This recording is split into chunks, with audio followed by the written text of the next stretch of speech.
What's up, guys, and welcome to One Take. I'm Gil, and today we're talking about Raised by Wolves, Season 2, Episode 6, titled The Tree. By the way, I do have a bit of a cold, so if my voice sounds off at all, or if I'm not my usual energetic self, that's why. And let's get into it. As we saw last episode, the voice commanded Sue to plant the seed.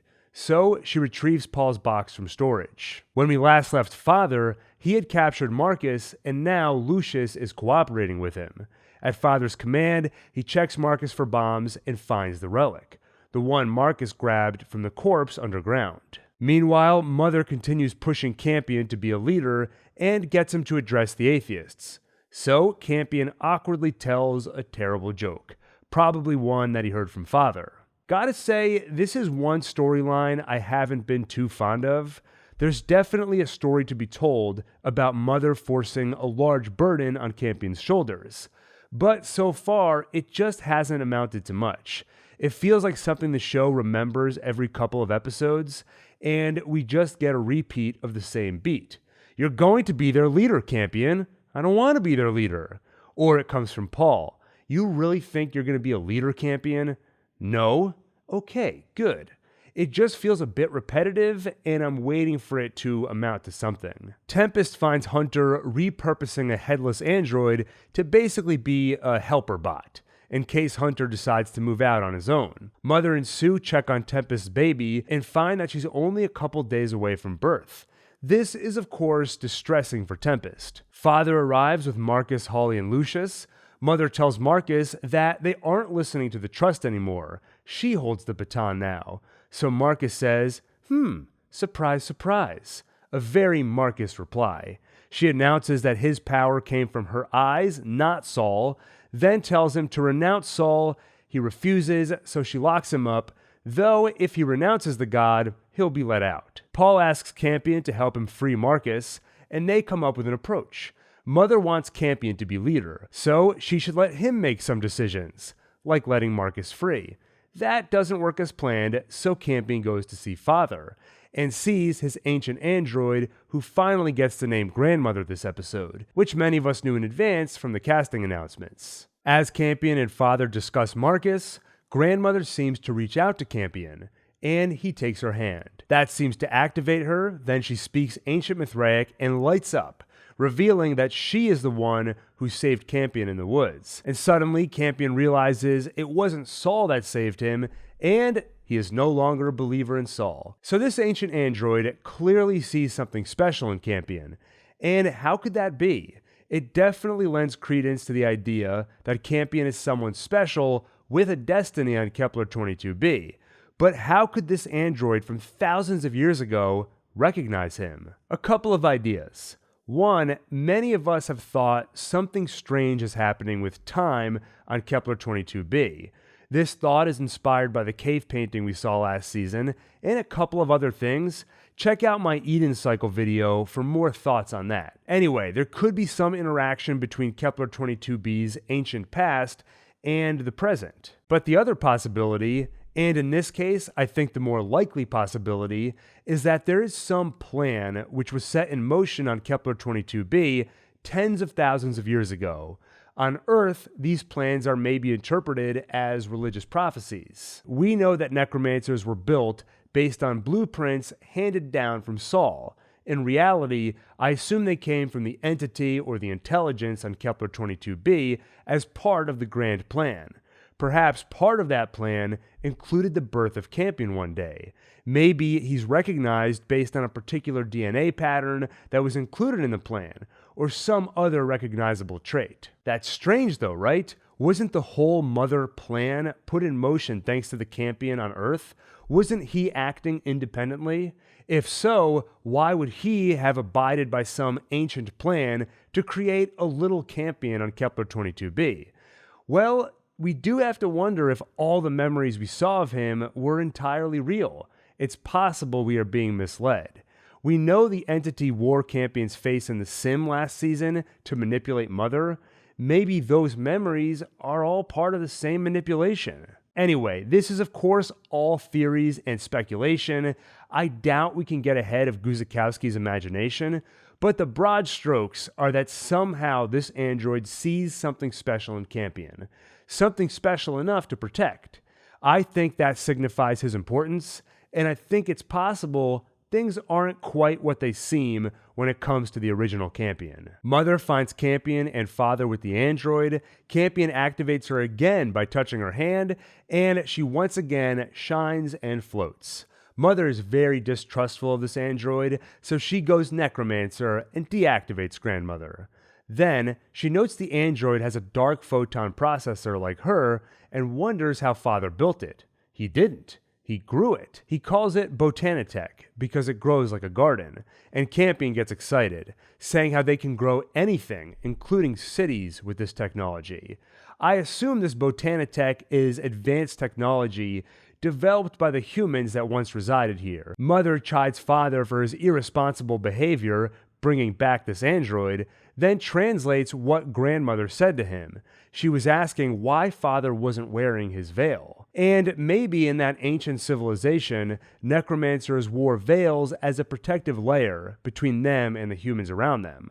Mother suggests that by looking at the android's memories, they may be able to shed some light on the ancient civilization, their connection to Earth, and the signal on Kepler-22b. Meanwhile, Sue sneaks to Marcus and tells him that Saul spoke to her. He helped her save Paul. She recognizes that Saul is just a signal, but believes the scriptures were written here on Kepler-22b, and this entity is what became known as Saul on Earth. And let me know your thoughts in the comments, but when I look at her in this scene, I see real faith. There's a scenario where she doesn't trust the entity, but follows it out of a sense of obligation or fear. It gave her Paul, and it could easily take him away again, so she toes the line. But that's not what I'm seeing here. She genuinely seems to be a believer now. She tells Marcus that she and Paul are going to grow the tree, then come back and free Marcus. Meanwhile, mother and father wire up grandmother to study her.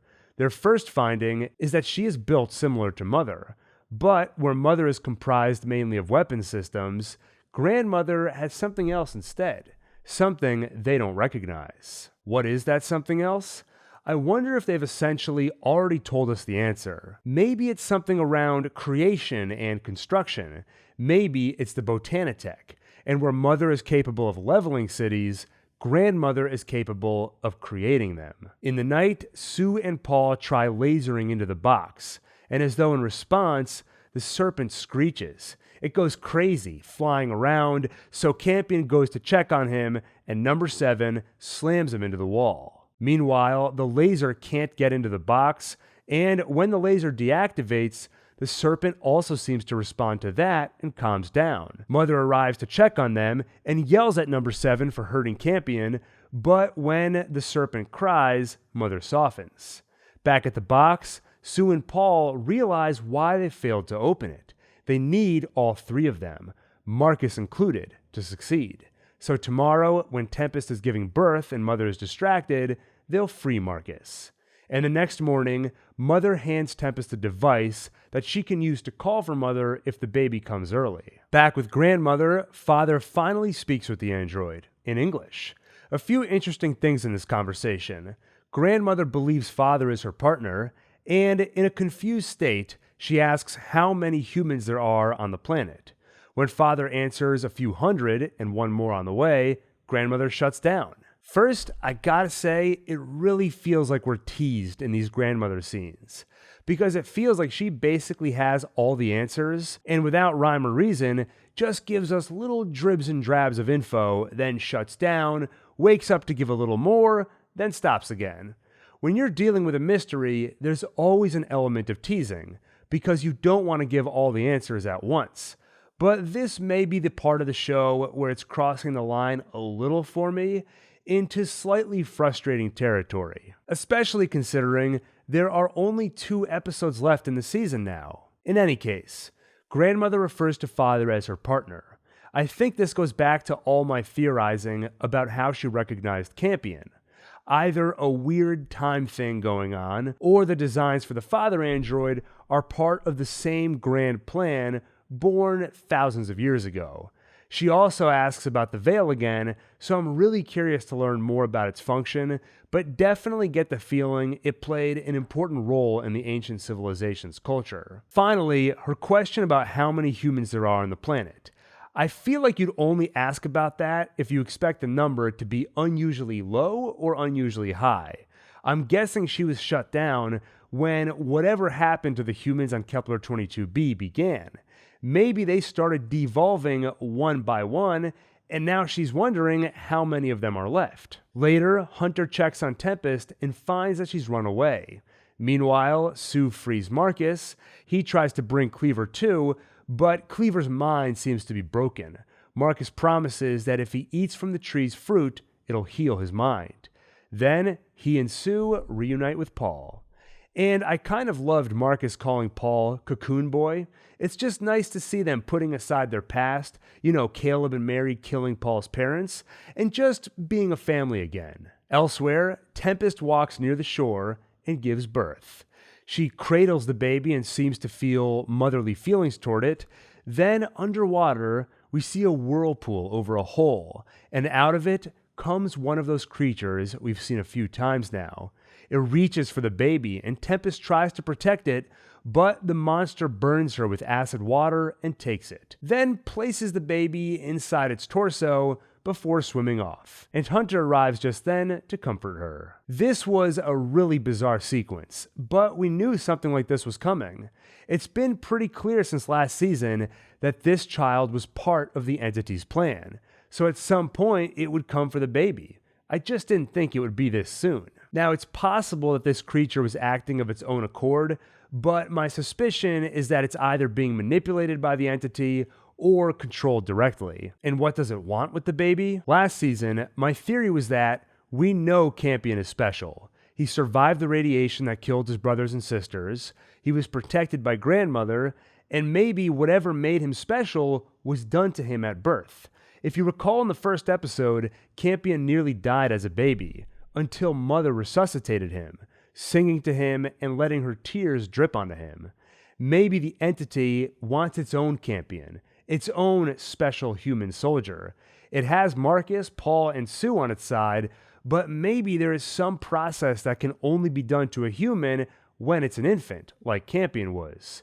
So we may have just witnessed the birth of the anti-Campion. Crazy theories, I know, but hey, it's a pretty crazy show. Mother talks to Father about how maybe they are becoming too human. They got so distracted by their own problems and let Tempest's baby get stolen. Mother looks for Sue and her nose starts bleeding. Then she interrogates Sue's holobot to find where she went. That leads her to Lucius, who shares the relic memory card with her. He tells her that there's something on there she should see.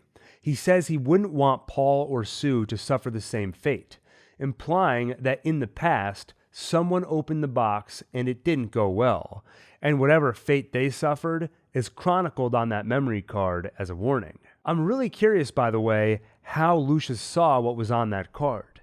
So far, the only way we've seen someone read one of the cards is when Mother scanned one last season, when she saw the birthing chamber. Maybe he was able to use one of the ship's computers to read it. Meanwhile, Marcus, Sue, and Paul camp out.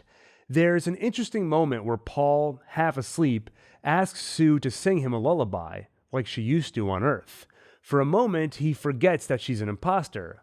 Then she sings the lullaby. As Sue sings this prayer to Saul, the box starts to open, as though in response. And inside it, she finds what looks like a small stone. She picks it up, and it quickly absorbs into her skin. Then it drives her to madly dig into the ground. The next morning, Paul and Marcus wake to find the tree has grown and Sue is gone.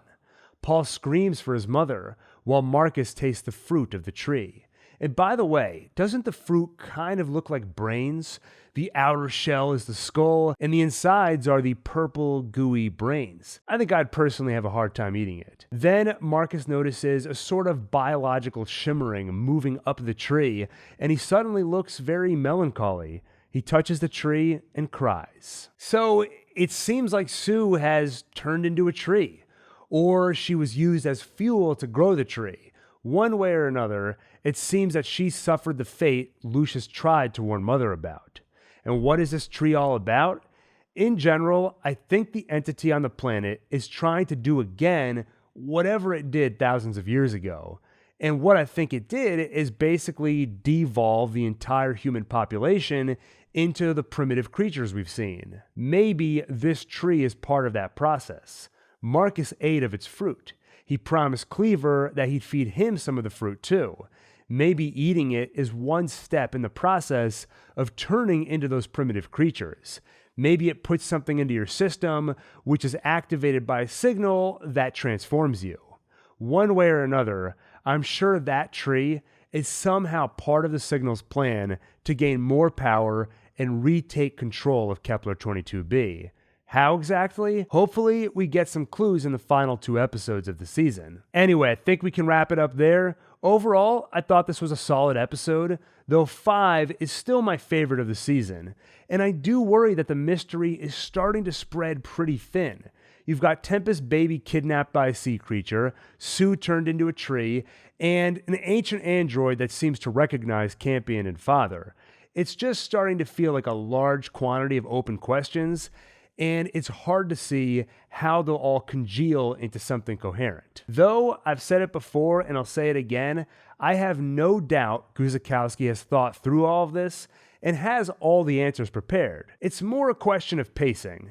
It's always hard to balance how quickly you hand out questions and answers to keep us on the edge of our seat, but also keep us relatively satisfied and not keeping us waiting too long as to frustrate the audience.